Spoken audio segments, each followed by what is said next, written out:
മനീഷ്, ഈ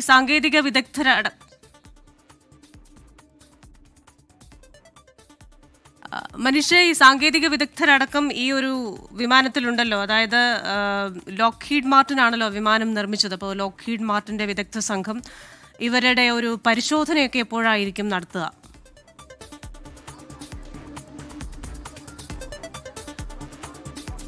നിലവിൽ ക്രിസ്റ്റീന ഇതിന്റെ പരിശോധന നടത്തേണ്ടത്. കാരണം ഇന്ധനക്കുറവെന്ന രീതിയിലായിരുന്നു തിരുവനന്തപുരം വിമാനത്താവളത്തിൽ അടിയന്തരമായി F-35 ഇറക്കിയത്. പക്ഷെ പിന്നീട് വിമാനത്തിന്റെ ആക്സിലറി പവർ യൂണിറ്റിൽ ഉണ്ടായ തകരാറാണ് വിമാനത്തിന് പറക്കാൻ സാധിക്കാത്തതിന് കാരണമെന്ന ഒരു വിശദീകരണം ഇവിടെ വന്ന ടെക്നീഷ്യൻ കൈമാറിയിരുന്നു. അത് എത്രത്തോളം സാങ്കേതികപരമായി എത്രത്തോളം ശരിയാണെന്നുള്ള കാര്യമൊക്കെ തന്നെ ഈ നിർമ്മാണ കമ്പനികളിലെ സാങ്കേതിക വിദഗ്ധർക്ക് മാത്രമേ അറിയാൻ സാധിക്കുകയുള്ളൂ. അതുകൊണ്ട് തന്നെയാണ് ക്രിസ്റ്റീന സൂചിപ്പിച്ചതുപോലെ ലോക്ഹീഡ് സി കമ്പനി അവരുമായി ബന്ധപ്പെട്ട ഈ ആളുകൾ എത്തിയ ശേഷം മാത്രമേ അത് കൂടുതൽ പരിശോധിച്ച ശേഷം മാത്രമേ എന്താണ് ഹൈഡ്രോളിക് സംവിധാനത്തിലെ പിഴവാണോ, ഇനി അതല്ല നേരത്തെ സൂചിപ്പിച്ചതുപോലെ ആക്സിലറി പവർ യൂണിറ്റിലുണ്ടായ തകരാറാണോ തുടങ്ങിയ കാര്യങ്ങളൊക്കെ തന്നെ വിശദമായി അത് നോക്കേണ്ടതുണ്ട്.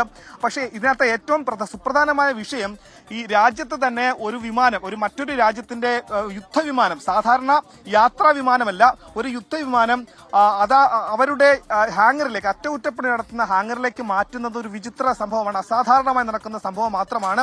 മുമ്പെങ്ങും കേരളത്തിലെ വിമാനത്താവളത്തിൽ ഇങ്ങനെ ഒരു കാര്യമുണ്ടായതായി നിലവിലുള്ള സാങ്കേതിക വിദഗ്ധരോ അല്ലെങ്കിൽ വിമാനത്താവളവും ബന്ധപ്പെട്ട കേന്ദ്രങ്ങളോ അറിയിക്കുന്നില്ല. ഇങ്ങനെ ഒരു സംഭവം ഇതിന് മുൻപ് ഉണ്ടായതായി.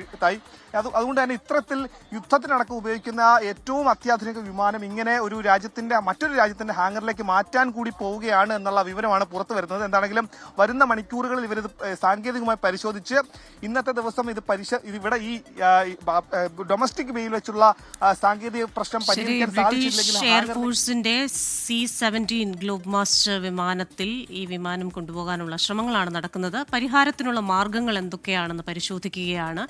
അവിടെ നിന്ന് എത്തിയിരിക്കുന്ന വിദഗ്ധ സംഘം വിശദാംശങ്ങൾ നൽകുകയായിരുന്നു മനീഷ് മഹിപാൽ തിരുവനന്തപുരത്ത് നിന്ന്.